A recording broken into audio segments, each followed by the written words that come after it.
Матюль профи, город Омск. Производим очередную полную аппаратную замену масла автоматической коробки передач на автомобиле Volkswagen Amarok 2018 года выпуска.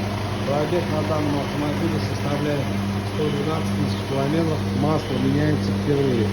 Вот такое масло было в автоматической коробке передач, вот такое вот новое масло, и вот это сейчас происходит процесс замены. На полную аппаратную замену масла у нас уходит всего 11 литров масла.